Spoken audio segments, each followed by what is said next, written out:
of worldly way, but enjoy your life to the fullest, just as the Lord Jesus says, that your joy may be full.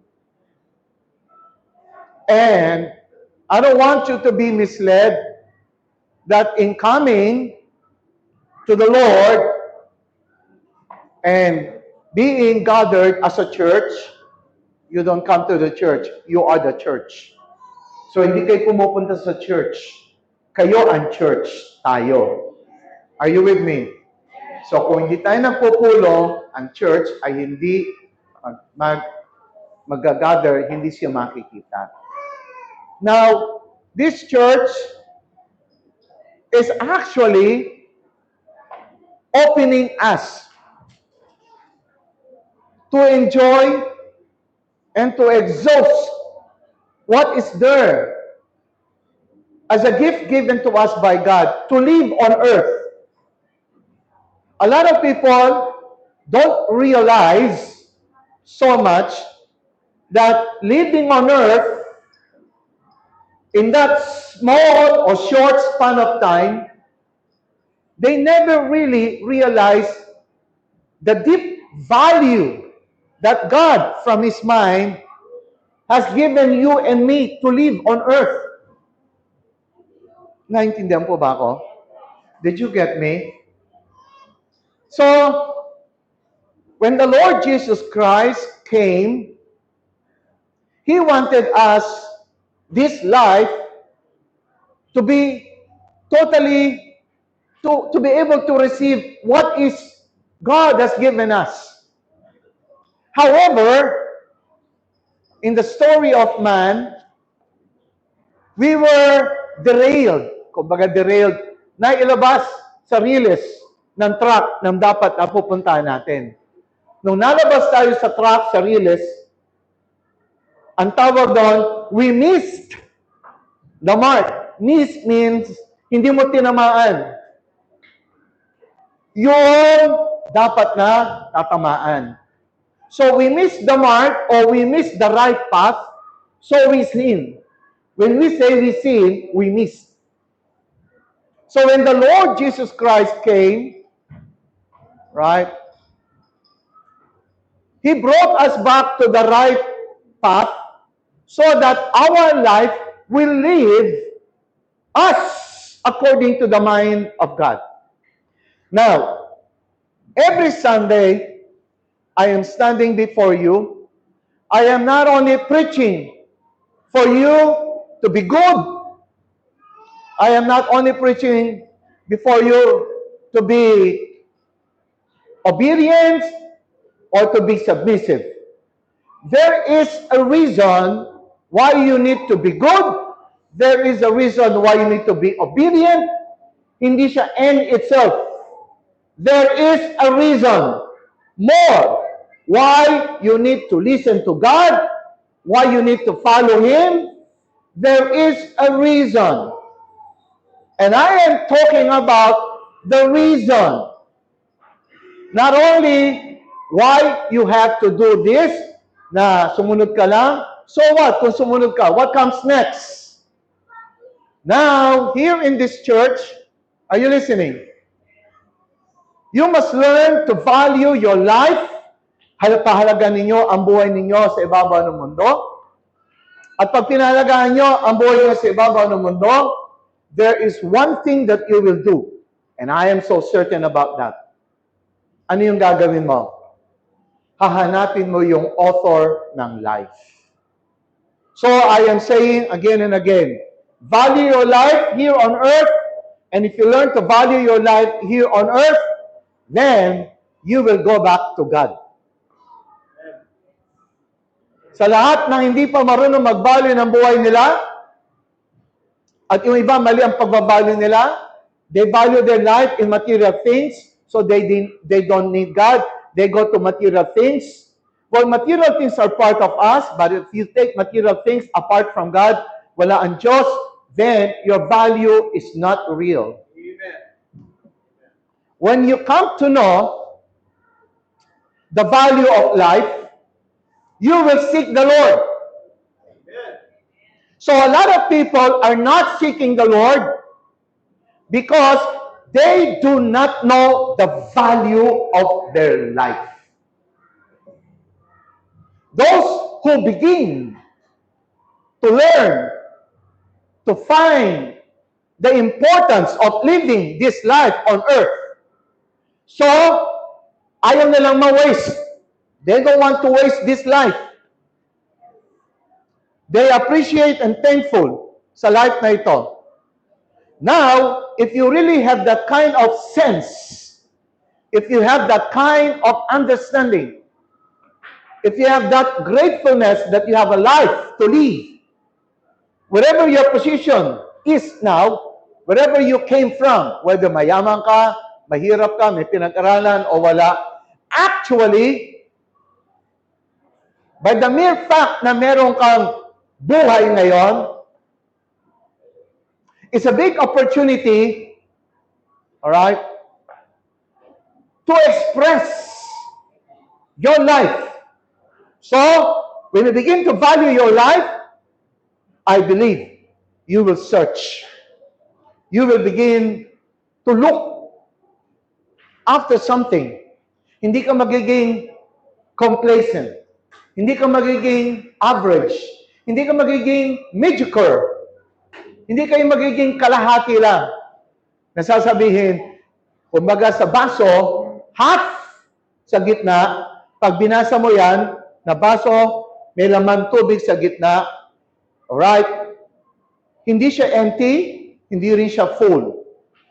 Kumbaga, sa salita ng mga Gen Z, sakto lang. But that sakto lang sa isang basong tubig is not satisfying before God. As a matter of fact, that is what you call lukewarm. At yung sinasabing average na kalahati lang, yan ay kalaban. Kalaban yan ng excellency. Kapag gusto mo maging excellent, hindi bagay manatili ka sa kalahati. Kailangan mag-full. Kaya sabi ng Panginoon, that your joy may be full. Hindi niya sinabi, that your joy may be okay lang. Average lang. But tayo yung hindi nakakaalam ng value ng buhay natin. So God, pag ikaw ay kalahati lang yung attitude mo, let me tell you, that's not good. Do not settle for average. Do not settle for complacency. Let me tell you, tayong lahat, bago binigyan ng katawang tao sa ibabaw ng lupa, galing ka sa greatness. Sino papalakpak? Come on. Yung totoong palakpak na natanggap, yung para sa Panginoon. Alright. Sabihin ko sa inyo, galing ka sa greatness. Pumasok ka sa ibabaw ng mundo, sa creation, na merong material things. Doon sa pinanggalingan mo, spirit. Galing ka sa spirit ng meron kang greatness. Then, nagkatawan tao ka, tinanggap mo ang pagiging normal lang, kalahati lang. Ang tawag dyan, nominal. Ang tawag dyan, average. Ang tawag dyan, mediocre. Mga kapatid, kaawayan. Kaawayan ng mga greatness. Excellent. Superb. Brilliant. At tayong lahat, pag sinabi kong tayong lahat, sabihin mo sa sarili mo, kasama ako. At tayong lahat, galing sa kung saan binigyan tayo ng Panginoon na isa ng kumpleto. Kompletong-kompleto na tayo sa pagkalarawan ng Diyos, sa image ng God, and likeness ng God. Pinifeel ko kung tinatanggap nyo. Tanggapin nyo. Galing ka sa isang likeness ng God, image ng God, sa isang disenyo, design ka ng katulad ng Diyos.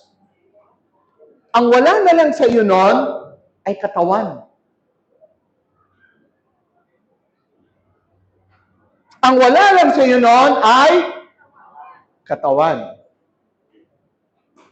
Ang wala lang sa iyo noon ay so, doon sa spirit, buong-buo ka.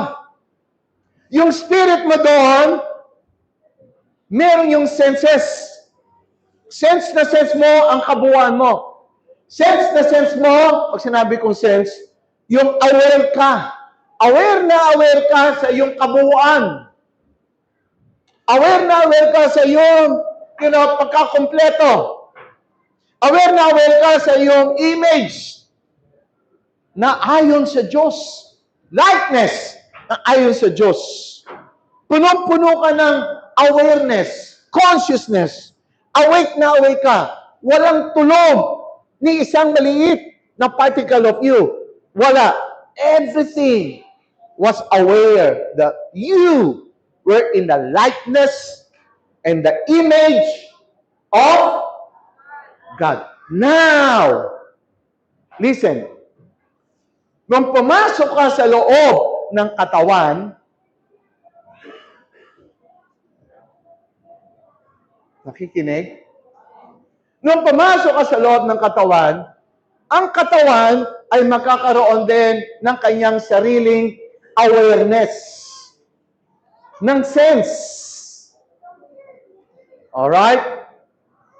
So, pumasok ka sa katawan, at yung katawan ay magkakaroon din siya ng awareness sa labas.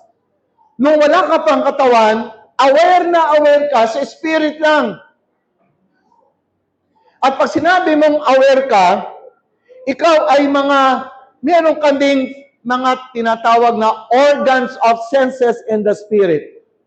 So meron ka ding sense of, feeling doon. Sense of feeling. At yung sense of feeling ay dumadaan sa 5. Kung paano sa physical, dumadaan sa 5, pero ang kabuuan nun, pagpasok sa iyo, is just mere feeling. Kung paano sa physical, halimbawa, kumain ka, maasim. Ano feeling? Maasim. Na-feel mo yung sa katawan mo yung maasim. So, through taste, there will produce a certain feeling. Humawa ka ng isang surface na smooth. So, mafe-feel mo smooth. Once you touch it, there is also a feeling. Are you getting me? You watch something. May nakita kang away. You're gonna have feeling. You hear something. Somebody tells you kind of negative sa pandinig mo. So you're gonna feel a little bit hurt. Everything. The senses is to produce feelings. So sa spirit, meron kang senses. May senses ka sa spirit na pinanggalingan mo. Ngunit nung nagkatawang tao ka, yung katawan mo ang nag-prevail. Tagalog ng prevail? Nangibabaw. So, nung ikaw ay nagkaroon ng katawang tao, nangibabaw ang senses ng iyong pagkatao. At yung senses ng pagkatao mo, tinakloban.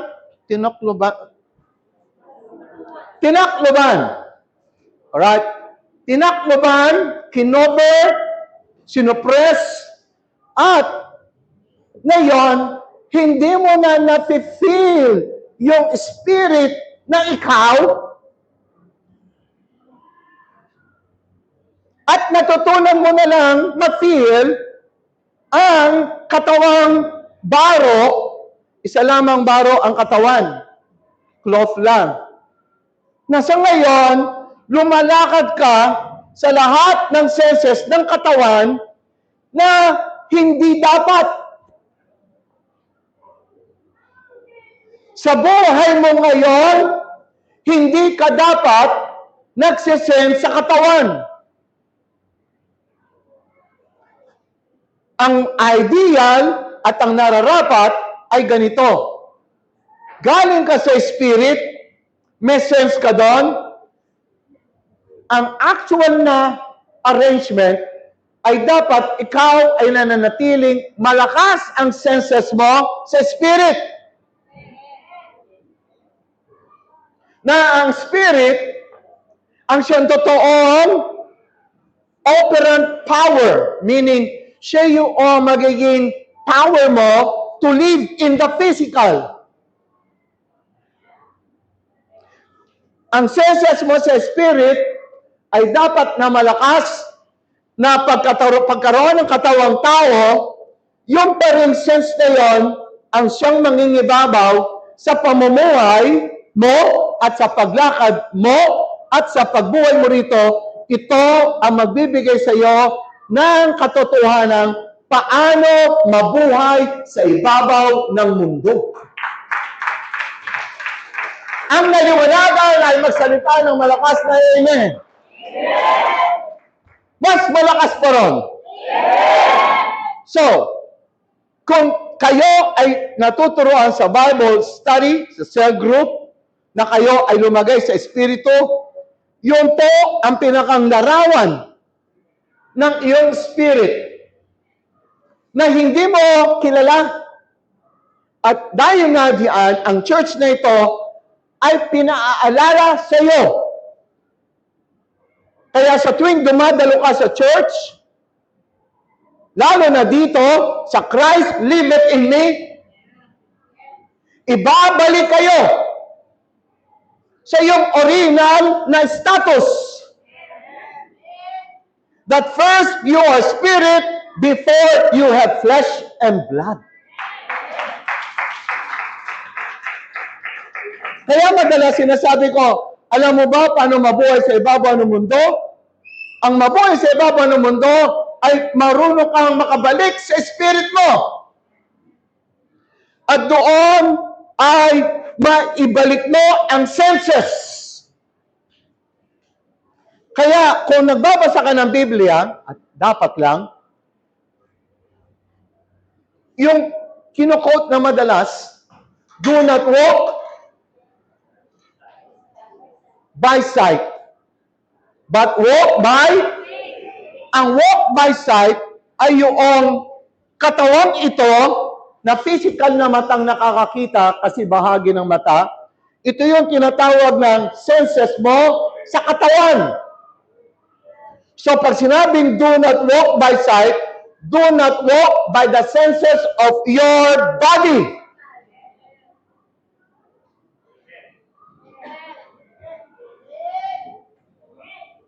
Na kung saan, halimbawa, sa tuwing ikaw ay tumitingin sa ating pananalapi, pag nakita mo ang pananalapi mong numinipis, alright, nagkakaroon ka ng feeling. It's either natatakot ka, nangangamba ka. Pag kumakapal, nagiging confident. So, ang feeling mo ay nakasalalay kung ano ang nangyayari sa labas. So, ganito tayong lahat na nasanay sa buhay na hindi nakababalik sa pinanggalingan mong spirit. Na siyang itinuturo ng Biblia na sinasabing be in the spirit, na ang ibig sabihin lang nun, bumalik ka sa senses ng iyong pinakang original na state.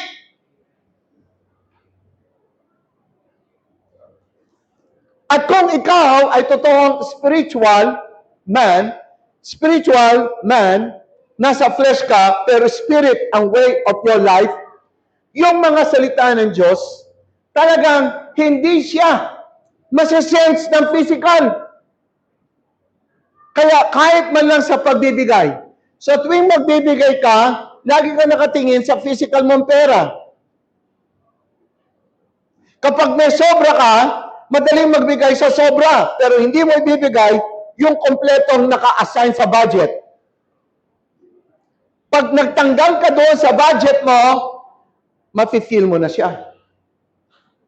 At magsasabi ka ng, hindi na to practical. Kaya lang, gusto kong ibalik kayo. Ang spirit, ang totoong nakakasense. At kung hindi mo nasa-sense ang iyong spirit, hindi ka pa rin nakapasok sa totoong buhay ng spirito. Maaaring nakikinig ka lang ngayon at selective ka sa mga napipili mong gusto lamang tanggapin. Yung maluwag sa buhay mo, natatanggap mo, pero kapag ang salita ng Diyos sa spirit, nagsisense na parang malaki ang makukuha niyan sa physical senses mo, hindi mo sinusunod. Kaya selective pa rin ang iyong pagsunod. Dahil takot kang lumakad sa spirit na siyang totoo. Na siya ko naman sinasabi sa inyo, ito ang katotohanan. Ngunit, dahil nga nasanay ka sa nakikita mo, yung nasa sense ng katawan mo, doon ka pumapanig. Naninigurado sa isang salitang pangtao. Naninigurado ka. Pero hindi ka nakakasigurado sa paninigurado mo.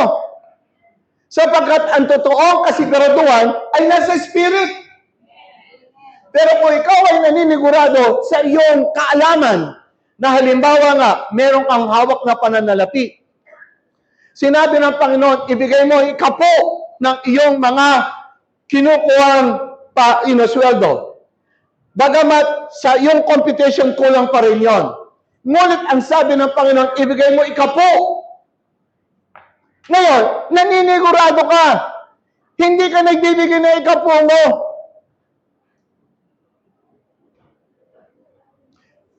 Hindi ako after sa pera nyo. Matagal na tayo nag-church. Ang gusto ko lamang, alamin nyo paano mabuhay sa ibabaw ng mundo.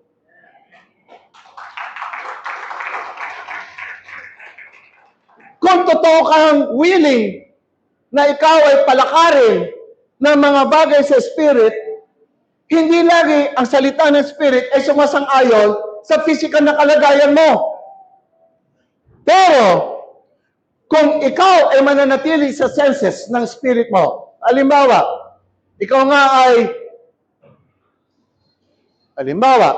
meron kang sinasahod.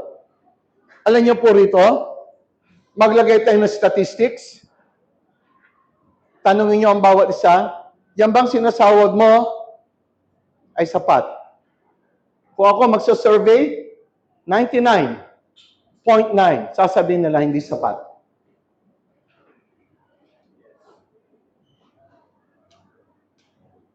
Pero, may ilan nakapagbibigay ng tithe nila. At yung iba, hindi nagbibigay ng tithe or offering. Bakit? I'm not talking about tithe and offering.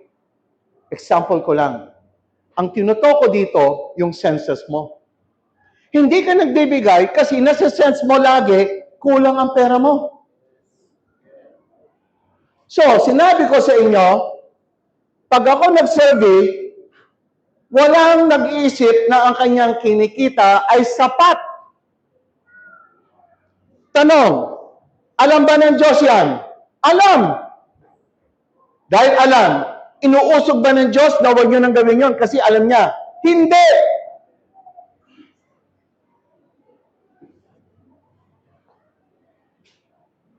Then, ikaw, ako, magdi-decide ka ngayon.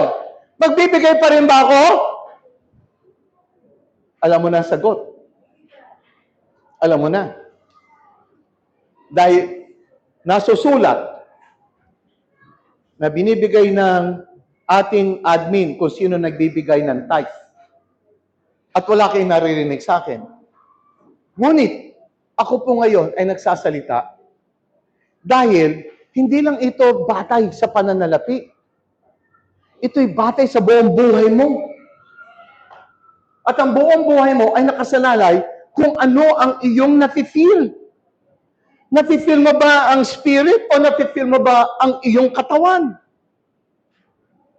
At kung lagi ka na lang hihiga, sasandal, mananalig doon sa nafe-feel ng iyong physical, Pag nakita mo ito, pag nakita mo ito, pag nakita mo ito, may certain reaction ka na. Ang lahat ng bagay na lumalakad sa physical ay lagi sila naghahanap ng security. So, gusto mo i-secure ang future mo, gusto mo i-secure ang pera mo, gusto mo i-secure yung trabaho mo, gusto mo i-secure yung ganito mo. Yes, may natural yan. Kaya lang, do you know what? Do you know that mas secure ka sa spirit than sa physical?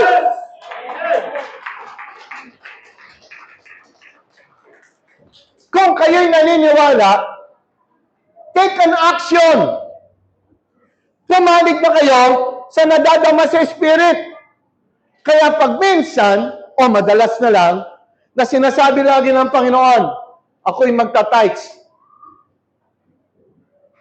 Kahit na sasabihin mo kulang, mag-tithes ka. Alam niyo kung bakit? Dahil, kung ikaw ay nagtatrabaho at nagta-tithes ka, bigla kang natanggal sa iyong trabaho. Kanino ka lalapit? Kay Lord. Eh kung hindi ka nagta-tithes, bigla kang lalapit, Lord, nawalan na akong trabaho, gusto ko ng trabaho ulit. Sino matalino rito para ituloy na lang yung aking sinasabi? Sino marunong magtuloy na sinasabi ko? Sino marunong magtuloy? Taas nga ang kamay.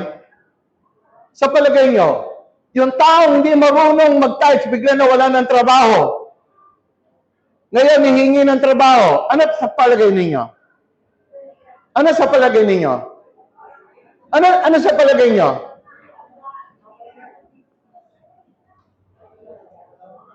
Sa kanya ma-realize, babalik ka rin sa Panginoon.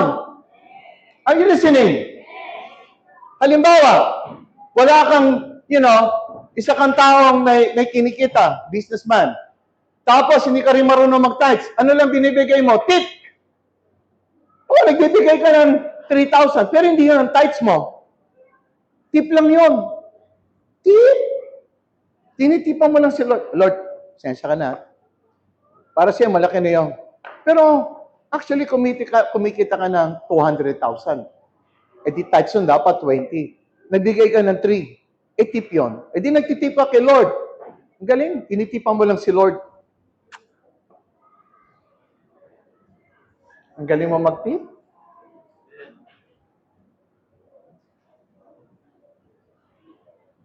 Alam nyo, ang mga magulang, nakalagay sa Biblia, honor. Honor your parents. Hindi po ako nagmamalaki. Kwento ko lang ang story ng buhay ko. Bata pa lang ako, gusto ko na talagang i-honor ang parents ko. Nung ako'y nagkatrabaho at the age of 17, first 3 months, binigay ko buo. Kasi hindi pa mo na binibigay ng company ko. Nung binigay nung third month, yung buong 3 months, binigay ko sa nanay ko. Ang nanay ko, mahilig sa pera. So, siya binibigyan ko ng pera. Hindi ko po pinasasama nanay ko. Alam ko noon, dahil mahilig ng nanay ko, pag yan ay nagdadadakdak, walang pera yon. Pero napakaganda ng mukha niya pag may pera. So, I was 17, ako'y nakapagtrabaho. The first time ko napasaya nanay ko, nung nabigyan ko ng 3 months pay ko. Yan. 17. Ino-honor ko ang aking mga magulang. Alam niyo, nakalagay sa Biblia, honor the man of God. Honor your pastor. Even the Bible says, worthy of double honor. Are you listening? Now, I'm not talking about myself. Everyone in the entire world, meron silang leader, may pastor. At marunong ang iba mag-honor. But I'm just going to talk to you about me having parents. At the age of 20, nakapunta po ako ng Saudi Arabia. 2.5 years ako nagtrabaho sa isang company. Tapos ako po yung the youngest na nakapunta ng Saudi Arabia in 1980. I was only 20 years old. Nilagay ko sa akin passport 24. Dinagdagan ko ng 4 years. So hanggang ngayon, ang passport ko, hindi ko na nabago. Matanda ako ng 4 years long. So nauna ako naging senior sa passport ko kaysa sa totoong buhay ko. At the age of 20, nakapunta na po ako sa Saudi Arabia. Alam niyo po, panahon ni Marcos noon, ang kita, kinakailangan 70% nasa local, 30% lang ang makukuha ng mga. So, pinaligaya ko ulit ang nanay ko. Siya ang may hawak ng 70%. Ganon ko po in-honor. Pag ako dumarating dito, hindi ko na po hinahanap yung pera ko, ubus na po yun. So, nagamit na nila. Pagdating ko pa, meron akong ipon. Yung buong ipon ko ng 2 years, ang first contract ko, 1982, 81, 82, binuo ko yon.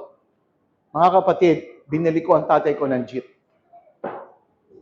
Wala pong perang natira sa akin in the first 2 years. Maligaya ako mag-honor sa aking mga magulang. 1983, bumalik ako, 84, 85, kanila pa rin ang 70%. Wala po akong ipon. Binili ko ang tatay ko ng mga ginto, mahilig po sa tatay ko sa ginto, sa mga singsing, sa mga seiko, mga ganon. Binili ko yan. Ako po walang hilig. Makikita nyo, ito binigay, pero lang. Wala po akong binili. Wala po akong makikita nyo. Wala akong hilig. Buti na lang ang anak ko, si Aesop, mahilig. So, nakuha niya. Wala pong masama doon. Hilig lang. So, I'm not so much into that. So, binili ko ang tatay ko ng mga klaseng ganyan. Ang saya-saya ko. I continue to honor my father. Mahal na mahal ko ang tatay ko. So, kaya kong ibigay ang buong sweldo ko. Tapos, sinipon ko, binili ko siya ng jeep. Nakilala siya bilang King Rene. Rene pangalan ko, siya Dando, pero mas kilala siyang King Rene. Are you listening? I'm talking about honoring. At sinunod ko ang salita ng Diyos, honor your parents. Habang buhay pa ang mga magulang mo, ano ang maibibigay mo? Samantalang ang iba, matanda na yung mga magulang, tingin naman pera, oh. Tingin naman, kalahin nyo, matanda na, hinihingan pa. Tapos ikaw matanda na, humihingi ka pa. Parang may kausap ako, no? Yung mga anak ngayon, hindi ko alam kung ganun ang feeling nila. Pero nung panahon namin, ang feeling ko sa mga magulang, sobra. Sobra. Ngayon, hindi ko alam kung ang mga Gen Z, Gen X, Millennial, meron silang ganung feeling. Siyempre, hindi nyo mahahanap. Pero, I'm telling it, iba yon. Sinusunod ko ang Biblia, worthy. Honor. No, I'm talking about dito tayo. Do you know, kung ikaw, isa kang taong may business, bigla kang nawalan, alam mo minsan, may business ka nga, biglang nawala yung kalusugan mo. Karamihan sa mga may business, nakakasakit. Abalang-abala. Ano nagkasakit? Una, nag-tights ka ba? Hindi. So, you are walking in your physical senses. So, may katuwiran ka lagi. Pag ikaw mayroong lumalakad ka sa senses mo, sa physical, hindi po pwede, hindi ka mawala ng katuwiran. Ang dami mong katuwiran kasi bawat nakikita ng senses mo, katuwiran mo yun. Sino makapagsasabi na amen? Ano man ang nakikita mo, malalagyan mo ng pangangatuwiran at ito ay isang sense.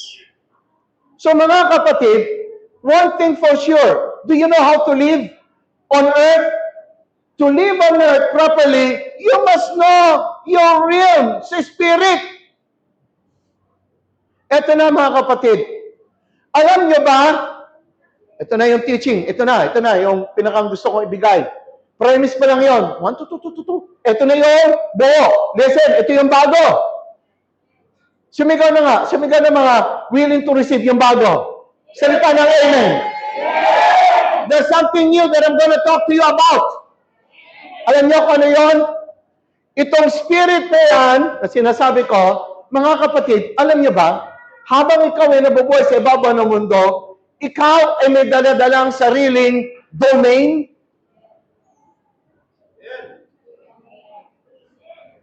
Sa Tagalog ng domain, pakitulong nga, ano nga?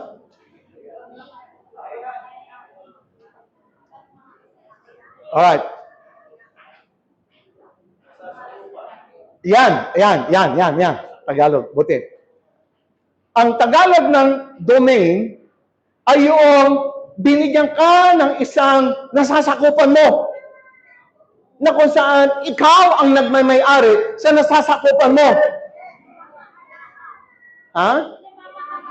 Okay. Itong nasasakupan mo ay iyo at ikaw ang mangunguna, maghahari, at ikaw ang mamamahala. Alright. Mga kapatid, alam niyo ba na kayo ay merong kanya-kanyang domain?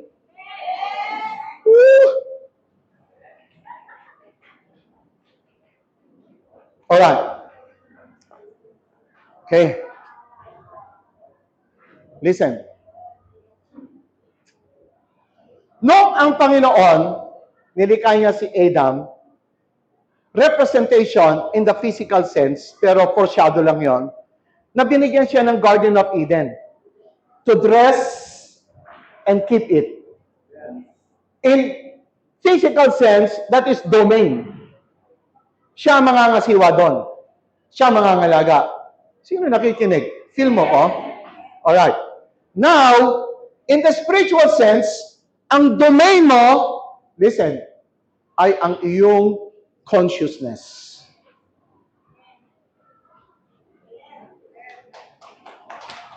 Right. Ang iyong nasasakupan na domain mo ay ang iyong consciousness. Now, alam mo ba na ikaw ay isang king and the Lord Jesus is the King of Kings? Paano magiging King of Kings si Lord kung hindi ka king? So, lahat tayo kings. Say amen. At sino yung hari ng mga hari? So, bilang isang hari, meron kang isang domain.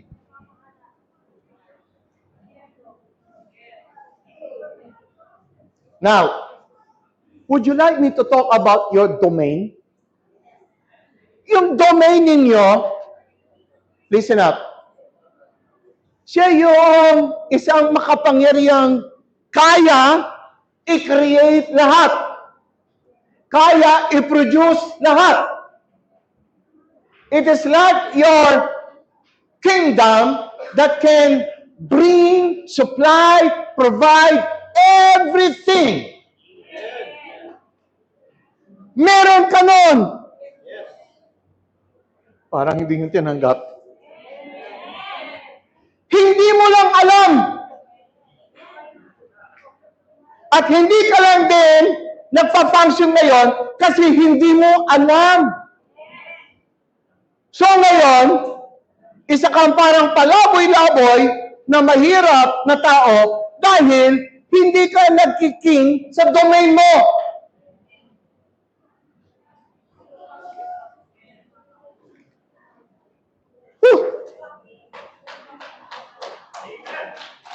Alright.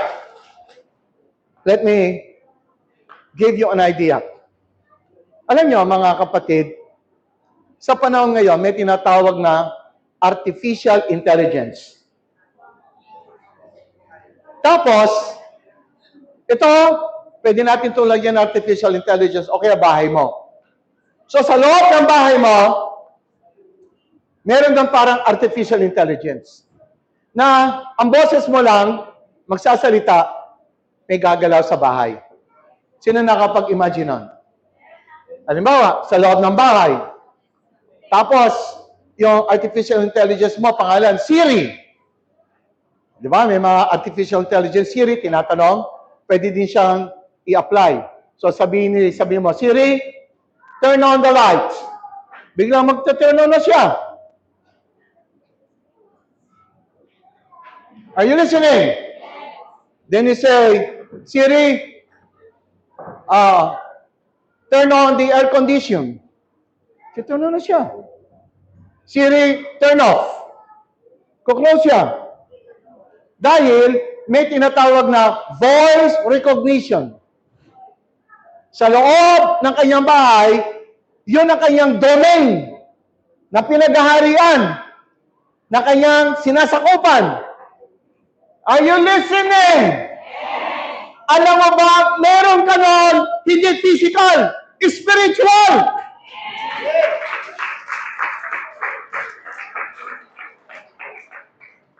Doon, mas matindi. Pag sinabi mo kung ano gusto mo, mangyayari.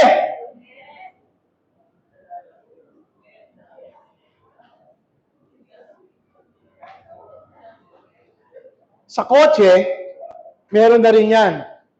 Kasi nga, ang mga electric vehicles, nilagyan ng so much computer technologies to the point may AI din. So, sabihin mo lang sa loob, Siri, open the moonroof. Kita mo, gaganon yun. Are you with me? Siri, turn on the radio. Magte-turn on yan.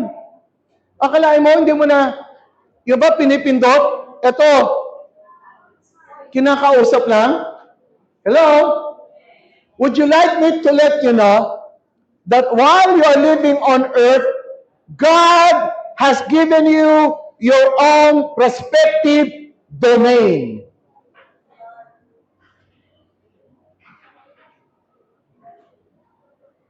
Na supposed to be, kung marunong kang mag-function doon sa domain mo, you are rich.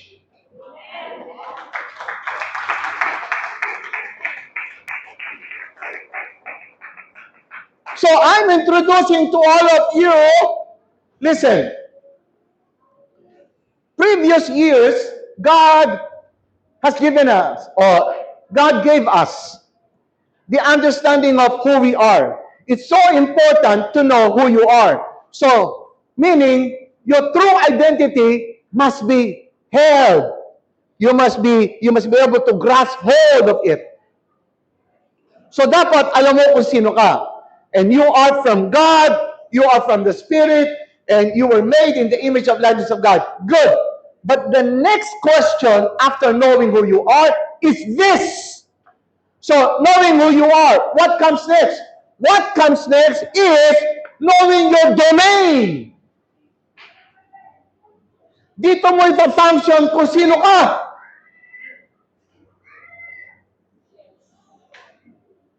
At doon sa loob ng domain mo, dapat kinikilala kang ikaw yung may-ari doon.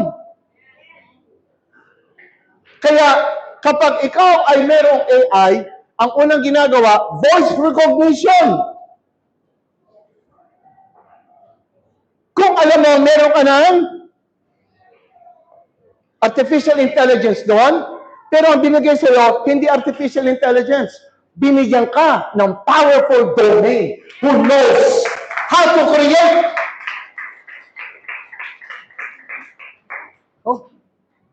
Nagsisimula pa lang ako. Alam mo ba?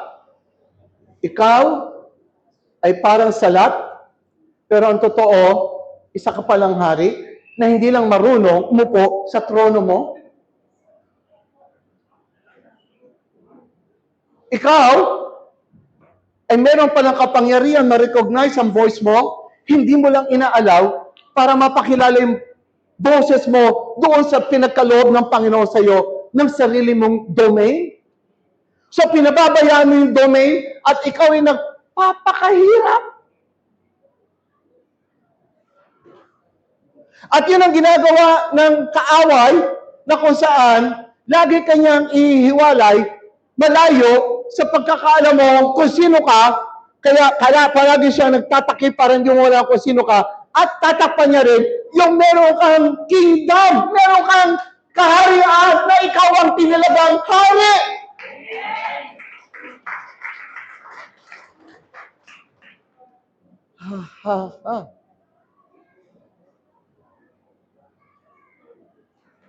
Alam nyo, kung nag-iisip kayo, at habang kayo nakikinig sa akin, I hope pumasok sa isip nyo na, so, parang ganito, I've been living, ako ay nabubuhay, na hindi ko alam na may domain pala ako.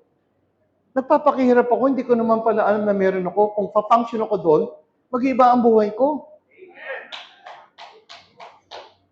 Nagpapakaaba ako when actually meron akong sariling trono. Hindi ko lang alam. So, kailangan may magturo sa akin. Kailangan may mag-mentor sa akin. Kailangan may mag-guide sa akin. Kailangan matutunan ko umupuro kasi nakalagay sa chapter 4 ng Galatians, bawat isa sa atin ay meron tinatawag na mana, inheritance.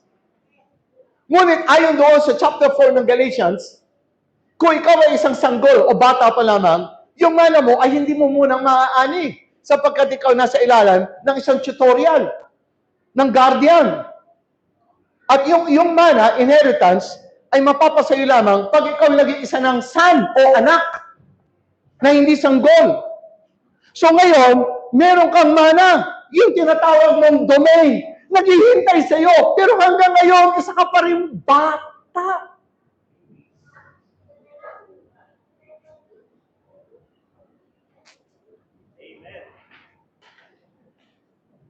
Sino na gusto rito maging isang anak? Taas ang kamay yung ako'y nakikipag-usap. Taas mo ang kamay mo.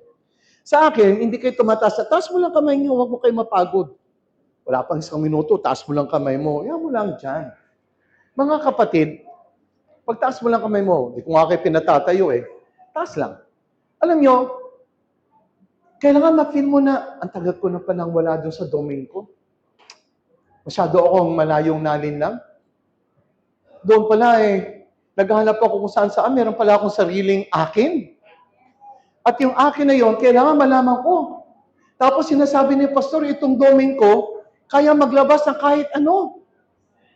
Pag sinabi kong, kailangan, gusto ko to, kaya niyang ilabas. So itong domain na to, kailangan makilala ko. Sino gusto makilala? Sino gusto mag-function sa loob? Na gusto ko lang sabihin yung isang gesture of faith. Gusto ko yun! Sumigaw ka, 1, 2, 3, gusto ko yun! Sabihin mo, gusto ko lang mo po sa trono ko! Bilang isang hari ng aking sariling domain na ipinagkaloob ng Diyos. Sabihin mo, gagamitin ko to sa ikaluluwalhati ng aking Panginoon. Sa domain na ito, I will manifest God. One more time, I will manifest God. One more time, I will manifest God. You may put your hands down. You know what? The Lord is telling us to manifest Him kasi may sarili tayong domain. At doon tayo dapat maging busy. Woo! At alam nyo kung ano yung domain na yan? Yan yung sarili mong consciousness. Yan ang sarili mong awareness. And di ba, noong mga nakalipas na maraming messages, alam nyo mga kapatid, meron po tayong social media, meron po tayong YouTube. Si Pastor Arnold, ang sabi niya, nakikiusap siya, bakit hindi niyo panoorin para din naman makita namin nanonood? Kung kayo po ay nakikinig sa akin at hindi niyo masyado naintindihan sa unang pakikinig, meron na po tayo sa YouTube. Doon niyo po laging i-recall. Yung ilan nanonood ng message, 1, 2 beses. Kaya mga kapatid, ang message po natin ay hindi po message lang na parang topic sa balikat. Ito po ay isang malaking teaching. Kaya bumalik-balik po kayo. Brother Pao, pakisabi sa kanila kung anong YouTube. Mga kapatid, lahat po kayo na mayroon social media, suportahan po natin ang YouTube channel natin. Panoorin niyo po yung mga messages natin. Sino po magsasabi ng susuporta? Pwede niyo sabihin? Sabihin niyo po, I will support. Nag-spend naman kayo ng time. You know, just watch it. Pakinggan niyo ulit ang message. Are you with me? Ayan po. Pwede niyo pong balikan yan. Claim sa YouTube. Sa YouTube. Claim International, ang dami na po. Panoorin niyo. Yung mga kaibigan niyo, sabihin niyo lang, watch niyo lang po. At para kahit pa paano, nakikita na marami nang nanonood. Alright? Now, alam niyo mga kapatid, bagaman tayo nasa isang remote dito sa Pilipinas, sa isang area na hindi parang accessible, hayaan niyo tayo maging very much, alright, accessible sa social media. Sa pamamagitan man lang ninyo, ipakalat ninyo, be thankful, be proud na tayo belong, alright, na itinatayo ng Panginoon dito. At tayo po ay hindi po basta-basta lamang na Kristiyano. Willing tayong, kung ano gusto ng Panginoon, hayaan mo na magamit tayo habang tayo ay malakas. So, I'm asking you, yan po ang mga messages. Ito po, wala po itong mga tinatawag na, replay, trim down, kung ano yung sinasabi ko. Ganun na po yan. At global na po yan, pupunta na yan kung saan-saan.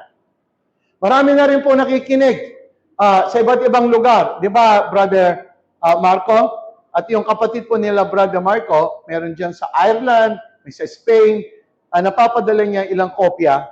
So, napapakinggan na po tayo. At yung mga kapatid nga ni Brother Marco, halos pag siya nagsishare sa kanila, ang feeling nila, clean na rin sila.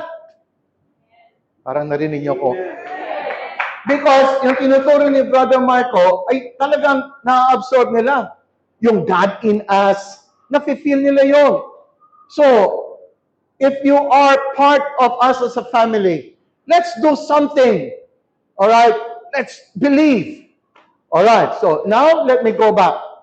Mga kapatid, ang nais ko ngayon, ipakita sa inyo, may sarili kang realm. So realm mo, parang meron kang Siri. At kung ano ang sabihin mo, mangyayari sa physical life mo. So, meron kang realm na hindi mo alam, pero kumikilos din siya sa iyo. At kung hindi mo alam paano kumilos doon, yung realm ng iyong domain na yon, alright, instead na siya ay maging para sa iyo, dahil hindi mo alam, yung realm na yon, pag nagsalita ka ng pangit, nagaganap pa rin sa iyo, dahil hindi ka aware. Are you listening? So, doon sa realm na yon, ano man ang sabihin mo, nagaganap. Kaya pag sinabi mong hindi mo kaya, magaganap sa iyo. Yun yung sinasabi kong, ito yung inward image na kinikreate mo. Yung realm mo sa loob mo. Yun ang consciousness mo. At yung consciousness mo, ano man ang kanyang i-imagine, yun ang magiging picture sa loob ng iyong domain. Yung domain, ano ba sa Tagalog ng domain? Ha? Alright. Sige, pagkaisaan muna natin sa pansamantala ngayon. Ito yung nasasakupan mo. Domain mo. Halimbawa, meron kang lupa at ang lupa mo ay 10 hectares. Yan ang domain mo. Ano man ang gawin mo sa lupa na yan ay iyo. Alright? Ano man ang itanim mo ay siyang aanihin. So, pero ito ay spiritual. Ito yung sinasabi ko, domain mo, na dapat nandito ka, na nafe-feel mo yun. Pero ang nangyari sa buhay mo, nafe-feel mo more ang physical mo. Wala ka sa domain mo. Nandito ka sa earthly, worldly. So, nagfe-feel ka sa hindi mo domain. At dahil doon, hindi ka nakakapanguna o nakakapamahala sa sarili mong domain kasi nandiyan ka sa labas. At kung ano sinasabi mo sa labas, nagaganap sa loob, dahil kung ano sinabi mo sa loob, yan ang babalik sa iyo, yan ang magpo-project, yan ang magmi-mirror. Kaya pag sinabi mo sa labas, nakita mo, wala akong pera, hindi ako makapagbibigay ngayon. Ako, ang hirap ng pera. So, doon ka kumukuha ng senses mo at feelings. So, nasasabi mo, pagdating dito, dahil ikaw ay nasa loob ng domain mo, ano man ang sabihin mo, siyang nagte-take place sa buhay mo. Ang nakakaintindi, magsabi ng big amen. So, I will ask Pastor Roden, what, take away mo? Pastor Roden, ano take away mo dito? give me few items to take away mo. Alright, listen up. Personal takeaway ko ngayong umaga, yung sinasabing domain, no, na Okay ka lang? pinapaliwanag Sige. ni Pastor sa atin ngayong umaga.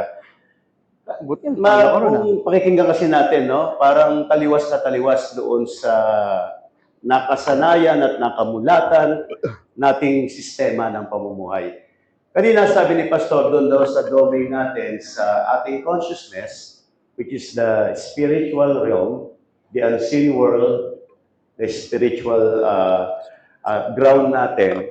Doon daw, pagka sinabi natin, sabihin lang natin kung ano kung sino tayo at kung ano yung gusto nating mangyari, lahat doon sa domain na yon, yari na. Kumbaga, buo na siya. Ganap na siya. Para bang palalabasin mo na lang siya from spiritual to material or physical. Yun yung domain.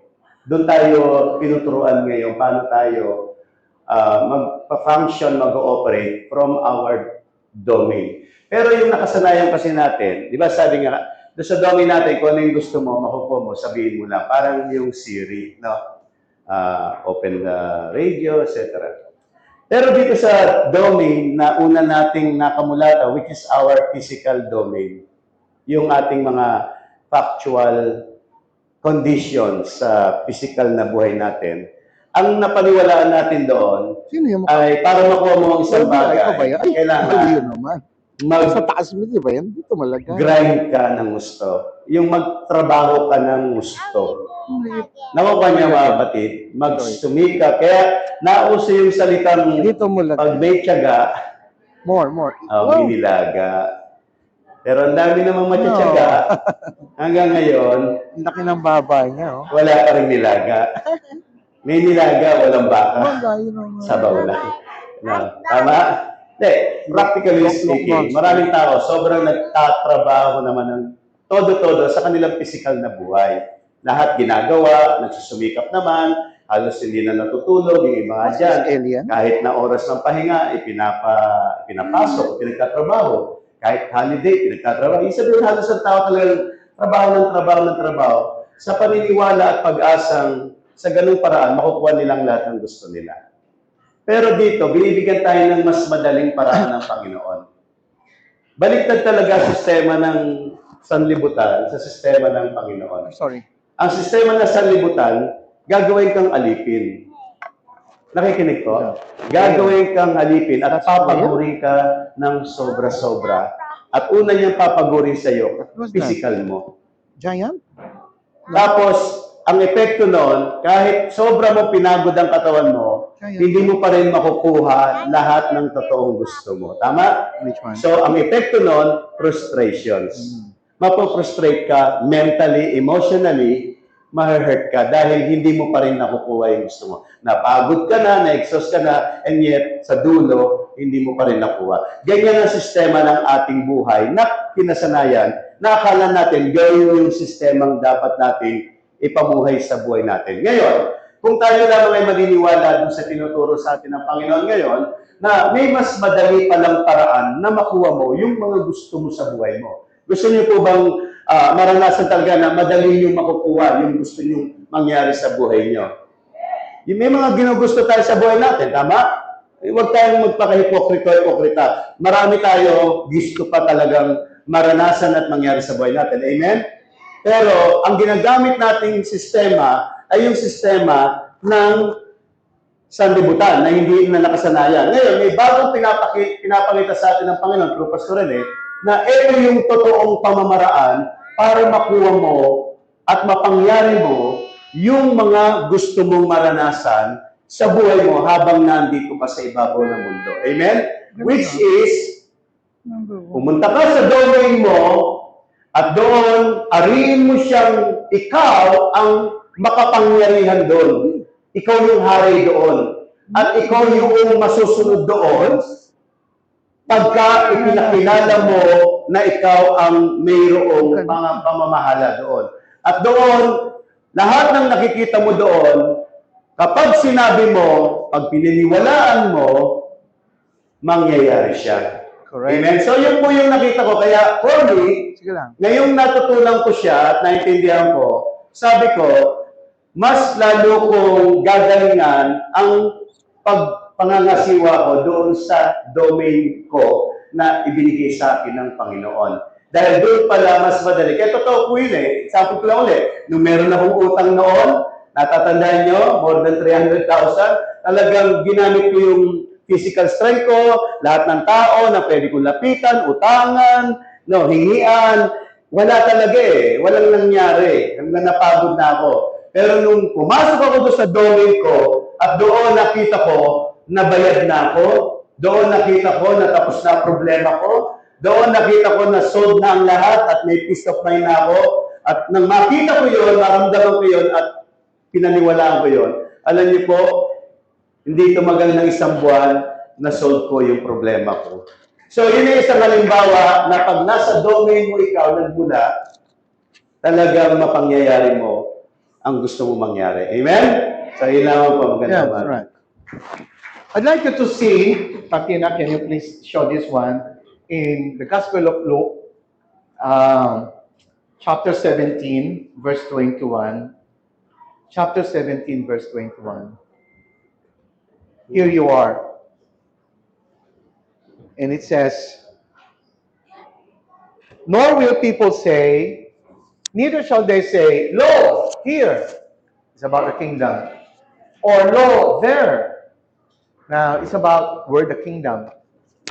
Then, behold, sa Luke it says, and it is the Lord telling it, kasi naka-red printed yan. The kingdom of God is within you. The kingdom of God is within you. Sabi niya kasi sa 20, and when he was demanded of the Pharisee, nang hiling ang mga Pharisees, when the kingdom of God should come, kailan daw darating? And they think that the kingdom of God is some kind of physical or whatever na darating. Sinagot sila ng Panginoon. He answered them and said, the kingdom of God cometh not. So, hindi ito nanggagaling mula sa labas, nandiyan, nandoon, and something that you will observe. Diyan tayo nahuli. Then sinabi niya, neither. Hindi din. Kumbaga, neither say, hindi rin. Neither they shall say, lo, here, eto. Or, there, diyan. Why? For behold, the Lord Jesus says, the kingdom of God is within you.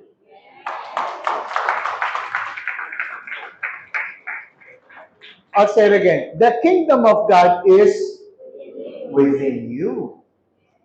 Now, the kingdom of God lacks nothing. Walang kulang. The kingdom of God has everything.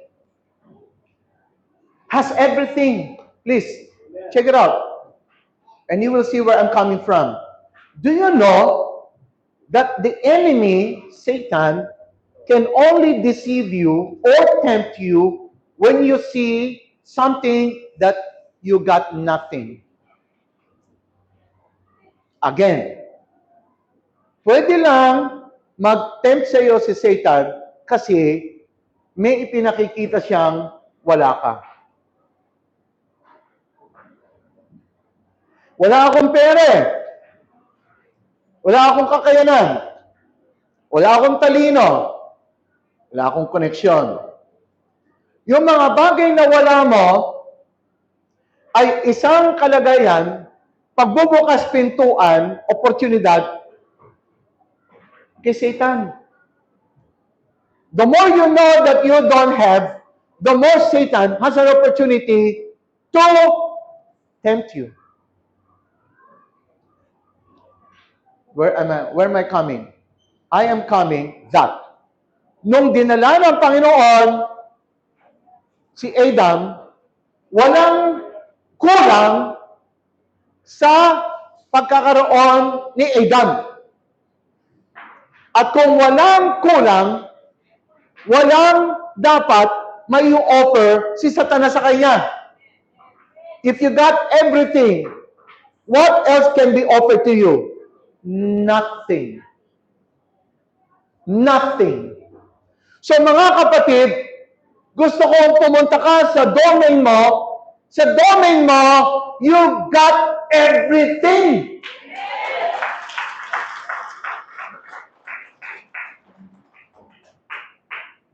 Kinawalan yan ni SM. Pero hindi siya yung totoong domain. Ano daw sabi ng SM? We got it all for marunong. Marunong. Pero hindi totoo. Yung domain mo, yung sarili mong domain, siya totoo nagsasabing, we got it all for. Alam nyo, pag pumasok ka sa SM, feel mo, andi dito na ang lahat. Nasa iyo na ang lahat. Ano ba tong kantang to? You know, halos lahat, alam nila ang dapat na marinig natin sa spiritual. Sila yung unang kumukuha. Alam mo ba, dapat nasa iyo na ang lahat. Kung nasa loob ka ng domain mo, na binigay ng Panginoon, at marunong kang kumilala sa binigay sa iyo ng Panginoon, that the kingdom of God is. Pakilakas ngayon. Gawin yung personal. Feel it, come on. The kingdom of God is within me. Isipin mo, more than siyang SM. Ang inihintay lang doon, yung command ng boses mo. Eh, hindi ka marunong mag-command. Hindi ka marunong maniwala. Dahil hindi mo nadadama sa domain mo na kaya niya i-produce. Mas daman-daman ng senses mo ang mag-produce sa physical. Kaya lagi kang nasa physical sense. Wala ka sa loob ng domain ng iyong spiritual sense.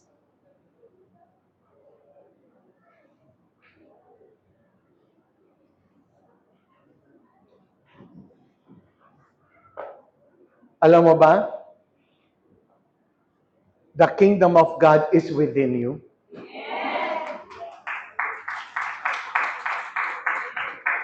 And that kingdom of God lacks nothing. Buti pa si David in the Old Testament. Nakita na niya. Psalm 23. Sa lahat ng mga marunong magbasa. Say with me, Psalm 23. The Lord is, and I shall not. Pakilagay nga ulit muna ang Psalm 23, Martina.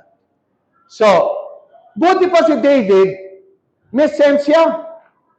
Or, prompted by the Holy Spirit, when he was writing his own psalm, the Lord is my shepherd, I shall not lack.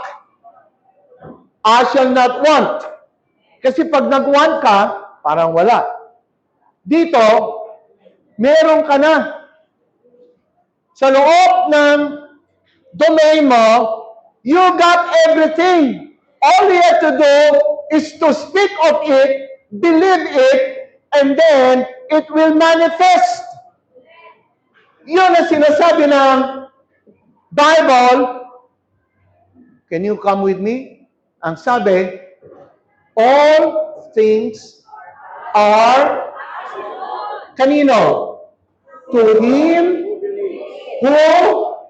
Alright, say with me. I hope hindi lang kayo nag-recite, natututo kayo. Dito sa loob ng domain mo, all things are. One more time. All things are to him. So sa loob ng domain mo, maniwala ka na pag sinabi mo, may creation sa loob ng domain mo.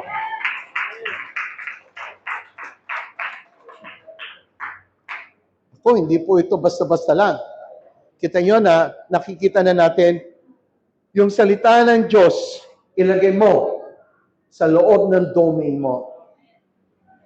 Alam niyo po, pag nakatingin ka sa physical, mahirap ka magsalita. Kasi yung physical, it always opposes, lumalaban lagi. Kaya halimbawa, magbibigay ka ng tithe mo, love gift mo, nakatingin ka lang sa pera mo. Alam niyo ba? when you give, na parang sa pag-iisip mo ay parang hindi ka dapat mo na magbigay, pero may nafe-feel ka inside mo sa loob ng domain mo, give. Pero sabi mo, teka muna, hindi pa ako handa kasi itong mga pera ko, nakalaan ko. O, di ba? Eh di, you are following your senses in the physical. Nagpapakatalino ka. Sa physical, ha? Now, pakinggan nyo kung maigi. Kung yan ay measurement na ginagamit mo, measurement.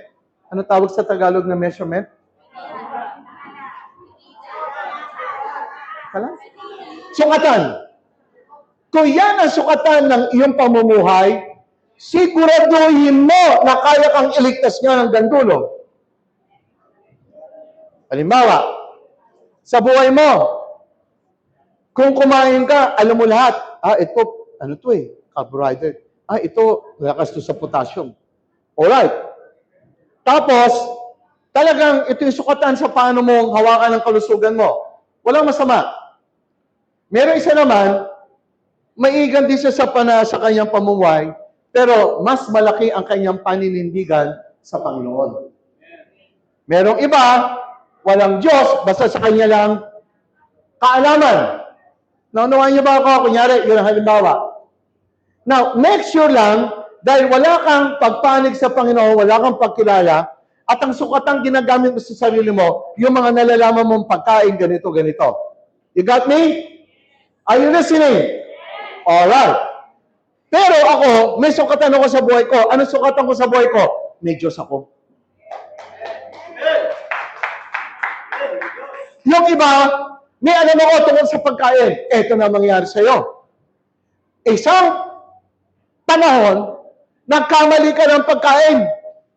Tumaas ang isang portion sa katawan mo.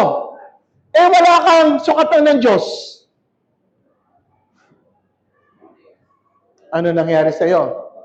Di na-stroke ka. Yan ang sukatan mo eh. Make sure mo yung sukatan mo, kaya ka laging gabayan yan. Ikaw, nagkamali ka ng minsan sa pagkain. Tapos, may tumaas din. Pero hindi ka na-stroke. Bakit? May Diyos ka eh.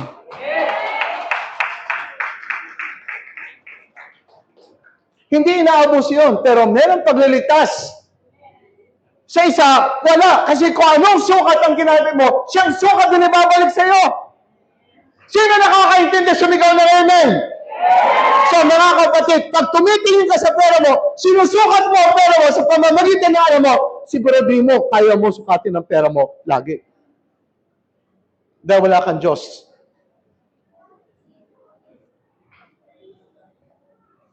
Kaya ka nawawala ng pera. Ako, gusto ko kayo lahat umunlad. Pero minsan, ang kilos nyo sa paghawak ng pera, based lang sa physical.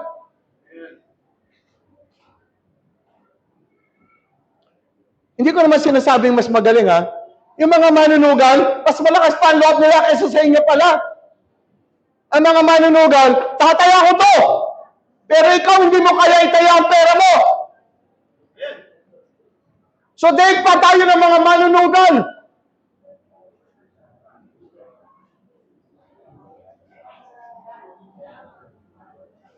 Papayag ka? Parang walang kausap. Halika nga rito. Please, pero ang microphone. Hindi pa si Pastor Rotin. Madaling kausap ko eh. Kaya minsan, kailangan ko na isang kausap eh. Kasi yung mga kausap kong audience, nakatingin na eh. Mas mayroon pang salita, mas magandang makipag-usap eh. Kaya, Pastor, yung mga manunugal, mas malakas tumaya. Totoo yan, Pastor. Pero samantalang Kristiyano, nakita lang yung perang maliit, hindi na kayang itaya yung ikapo. Oo nga. Totoo yan, Pastor. Ano masasabi mo ron? Masasabi ko, talagang totoo-totoo, Pastor. Ako, dati kasi akong nasa ganun din vision, no? Tanggapin mo yan. Kaya agree ako dyan, pagka sa sugal, tataya ka talaga eh. Oo nga. No, kasi naniniwala ka na baka mabawi, baka manalo, baka may bumalik ng mas... Kahabol mong mabawi, lalo ka natatalo. Yun nga na, kahabol mo sa sugal na manalo, sa dulo, talo pa rin. Actually, 99% talo ka talaga eh. Totoo yan. So, God. Totoo. Walang panalo dyan. Eh. Wala. Talo talaga. Pero sa Panginoon, alam mo may panalo, pero bakit hindi nila kaya? Yun nga yung nakakapagtaka, Pastor eh. Oh, Pero tanong, talaga bang naniniwala may panalo sa Panginoon pag tumaya? sobra. 100%. Yun yung totoo. Pastor. Oo. Pero hindi nga tumataya yung iba eh. Ayun nga eh. Natatakot kasi maaari, hindi buo yung paniniwala. Pero kung alam mo, kung sa pera na kaya mo yan, sa ibang aspeto ng buhay mo, mapapanalunan mo. Tama po yun. Kaya lang, ang pera kasi, yan yung mismo talagang nakadikit sa balat. Kapit na kapit yan. Oo. Yan Pag yung tinanggal mo talaga, ay, naku, tutukokin ng balat. naka-ukit yan eh. Oo. Pero yung kunyari, bigyan ng oras, bigyan ng service, kaya yan may Parang bigyan. sabi mo, so embedded na eh. No? Embedded. Parang tattoo, no? Tato. Pag tinanggal mo, kasama balat, masakit. Oo, masakit. Pero, sa Panginoon, yun yung principle eh. Yung pag nagbigay ka talagang may sakit. Dapat. O kasi, yung buhay mo talaga, nakadikit dun eh. Natural na masakit, pero yun ang masarap sa paningin ng Panginoon eh. Yung nasasaktan ka, pero masaya ka. Pero actually, kunyari, nasaktan ka sa physical. Hmm. Pero yung domain mo, ano naman ang mangyayari sa domain mo? Nung nagbigay ka, na-emphasize lang natin, siyempre, parang masakit. Yes. Pero nasa loob ka ng domain mo. Nagawa mo yun, dapat mo nagawa. Ano naman ang effect sa loob ng domain mo? Aba, Pakinggan mo. ma-effect sa domain mo, Pastor. Oo. Ang sarap sa pakiramdam nun. Masarap. Oo, masaya-masaya ka. Actually, ganito yon. Yung loob ng domain mo, nagawa mo, sundi yung domain mo, Yes. kaysa sa opposition Yes. ng physical nito. Sa physical. Alam mo ba kung ano? Yung domain mo, inalabas niya lalo kung ano yung resulta ng pagsunod mo ron. Ibibigay niya. Ibibigay Oo, niya. Kasi meron kang ginawang nakagaliwan niya. Correct. Naligayahan siya. Correct. At alam mo, hindi nga lang siya biglaan. Hmm. Pero makikita mo, hindi, sa buhay ng tao, hindi mo makikita yung obvious. Totoo po yan. Kaya huwag kayong mag-expect na pag nabigay kami, obvious hindi. May makikita kang, kasi, papaliwanag ko sa inyo, ang lahat ng spiritual, hindi magpapakita sa inyo ng obvious. Mhm. Ang lahat ng effects sa domain mo, hindi sila magpapakita ng obvious para, maniwala ka na maniwala. Hindi. Sila ay lagi dadaan sa isang natural effect. Kaya hindi mo sila makikita na parang miracle. Hindi! At tayo naman, lagi tayo umasa na parang may miracle. Wag ganon! Pastor, ang mga mangyayari sa loob ng domain mo, dadali niya rito sa physical na parang isang natural effect. Yes po. Pero may nagpapa-effect yung domain. May nagpapa-effect. Yes. Sa lahat ng mga marunong mag-touch, touch lang muna ngayon, pero sa lahat ng marunong sumunod, sa lahat ng marunong makakita sa spiritual at may gagawin, mga kapatid, yung effect nun, pupunta sa loob ng physical realm mo na para ba siyang natural. Lagi siyang babalot na natural. Halimbawa, sumunod ka, biglang may papasok na kontrata sa iyo. Hindi yun parang magbibigay sa iyo 10 milyon. Miracle. Hindi ganon. Yes, yes. Bigla na lang meron papasok na kontrata. Ha? So doon sa kontrata na papasok sa iyo, unti-unti, yung kontrata hindi bigla, isa, dalawa, tatlo, yun yung effect na yun, nung pagsunod mo, dahil lahat ng effect na darating sa loob mula sa loob ng domain, magpapaka-natural siya. Mhm. Yes. Exactly. Sino nakakaintindi? Halimbawa, pagpapagaling ng Diyos. Minsan, hindi kayo biglang gumaling.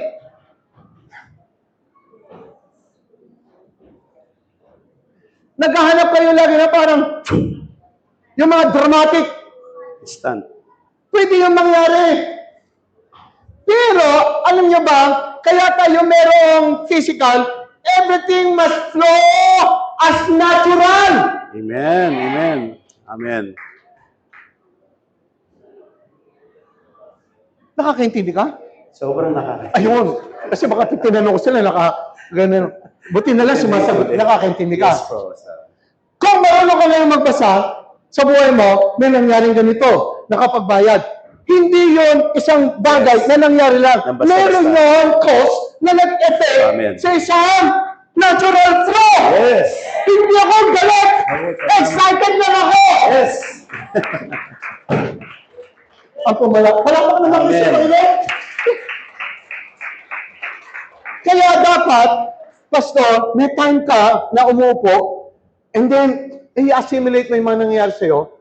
Halimbawa, may kontrata. Naku, hindi yung basta natural. Meron yung nangyari sa spiritual ko. Dinaan lang yun doon. Hello? Tapos, gumaling ka. Nung pagpapagaling sa'yo, may nag-pray sa'yo, gumaling ka. May daan lang yun. Pero natural din yun. Okay, medyo meron ang kinain na ganito, tapos gumaling ka, dumalang sa natural, pero ang effect nyo, galing sa loob ng spiritual domain mo. Yes. Kaya Amen. kung ikaw, naghihintay ng iyong paglago, tignan mo yung mga nangyayari sa iyo, pag parating, oy, alam ko na yun. Pero, nakadamit yan ng isang parang natural. Kaya alam niyo ba, akala niyo wala nangyayari sa buhay niyo? Hindi lang kayo marunong magbasa. Hindi lang kayo marunong tumingin. Kaya tinuturuan ko kayong tumingin sa buhay ninyo, ang daming ginagawa ng Diyos sa iyo, hindi mo lang nakikita. Kaya po pala, Pastor, magkaroon pala talaga tayo dapat ng talino sa sarili nating mga karanasan. Yeah. Na pagka may mga sitwasyon kang dinadaanan o nangyayari sa iyo, hindi mo na siya parang ituring na parang random situation na basta lang nangyayari. Hindi. Ibig sabihin, dapat pinag-aaralan mo rin. Sinisiyasat mo, hinihingian mo sa Panginoon ng wisdom kung anong ibig sabihin ng mga nangyayari sa iyo, whether positive or negative. Tapos, babasahin mo siya sa loob ng domain mo. Kasi minsan, may nangyayari sa atin, akala natin natural lang, normal lang. Pero yun ay epekto na ng mismanagement mo Sa loob ng domain. sa loob ng domain mo. Na sa loob ng domain mo, hindi mo nagagawa yung trabaho mo bilang ikaw yung responsible doon o hari doon. Tapos, i-consider na natin na i-spiritualize na lang natin na mas lalong delikado yun kasi lalong hindi mo makikita yung wisdom doon. That's right. Hindi mo ngayon na i-correct Yeah. yung buhay mo, kaya hindi rin mababago yung sitwasyon mo. Yeah. Kaya huwag tayong magtataka kung bakit nasabi natin, bakit paulit-ulit, laging ganito. Yun, dapat alam natin kung bakit nangyayari. Kasi lahat may cause and effect. Epekto ng lahat ng experience natin ng kung ano yung ginagawa natin doon sa loob ng domain natin. Right. Kaya ganito, Pastor, sa next week, gusto ko sanang ituro sa iyo paano maging nararapat na ikaw yung itinilagang hari doon na kasama mo ang Panginoon sa loob mo. Maganda po yan, Pastor. Ibig mo sabihin, tuturo mo sa akin, paano naman ako ngayon kikilalanin ng totoo doon sa domain ko? Oo naman. Kasi marami ang unaware, kaya hindi sila gising, na meron silang domain, tapos pakalat-kalat sila. Yun. Lagi silang umaamot, pahingi, hanggang pahingi sila. Hindi naman sila marunong umupo doon sa kanilang tinakda. Okay. Mas madali sa kanila yung humingi ng awa, paawa-awa. Meron kang sariling dapat na asikasuhin, itinalaga sa iyo na siyang makakatulong alright, sa manifestation ng God. Yes. Kaya ang dami ngayon tulog. Ang dami ngayon parang paasa. Yun. Na ang tingin nila, ang Diyos ang gagawa sa kanila. Hindi nila nalalaman, kaya nga pumasok ang Diyos sa iyo at binigyan ka ng domain para kumilos ka in the image and likeness of God, tapos binigyan ka pa ng isang malaking kapangyarihan. Anong ginagawa mo ngayon doon sa binigay sa'yo ng Panginoon? Isa kang aanga-anga na walang production. Samantalang ang laki-laki na magagawa mo, hanggang ngayon wala ka nagagawa. Kasi wala kang alam. Hindi ikaw yun. Kaya turuan mo ako, Pastor. General. Kaya gusto ko turuan mo ako. Kasi ayoko maging aanga-anga eh. Diba? Sa sarili kong domain. Sabihin mo nga yun. In behalf of the others. Ako, totoo, gustong-gusto ko yan. Kasi excited ako next Sunday, Kasi ngayon, binigyan mo ako ng awareness na may domain pala ako. Oo.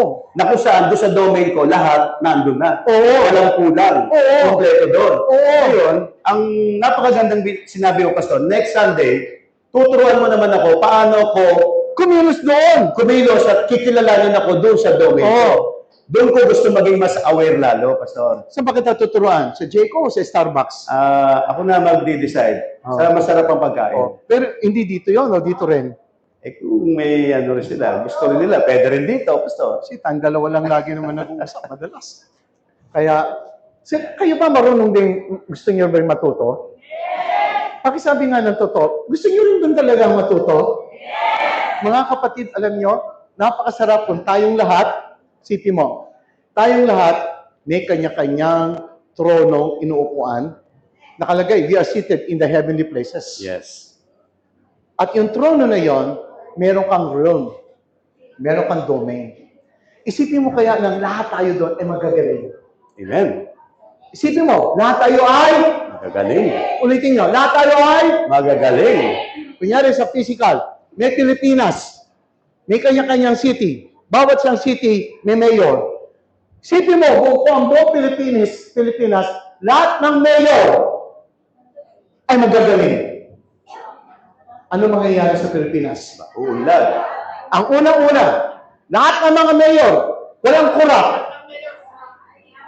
Kunyari, imagine natin, walang kurap. Halimbawa, wala kang kurap. Halimbawa, walang kurap. Aba, sobrang unlad yan. Pakisigaw lang.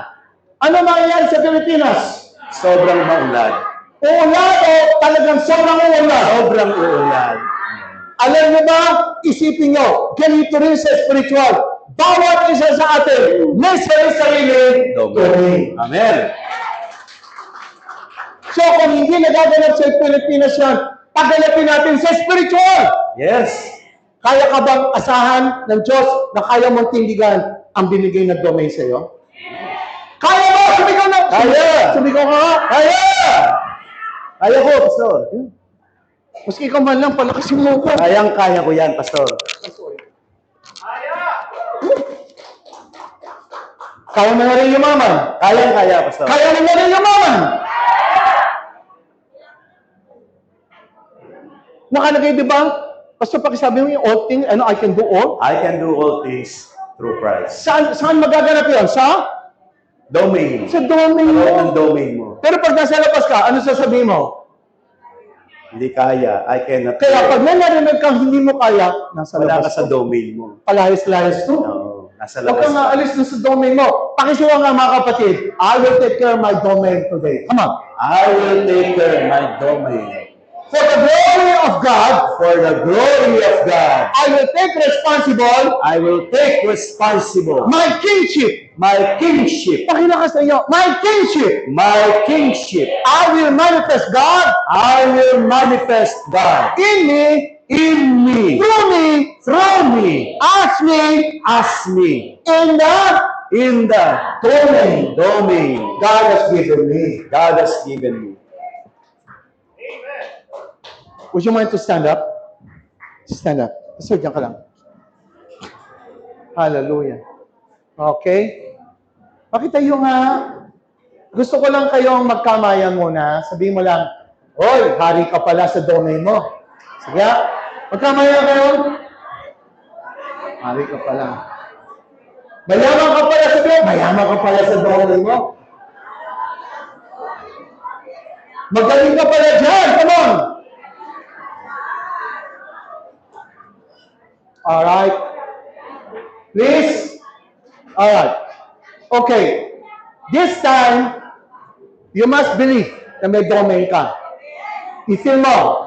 Pag magbibigay ka ngayon, wag mo i-feel kung ano pera mo sa physical. I-feel mo kung anong meron ka sa domain mo.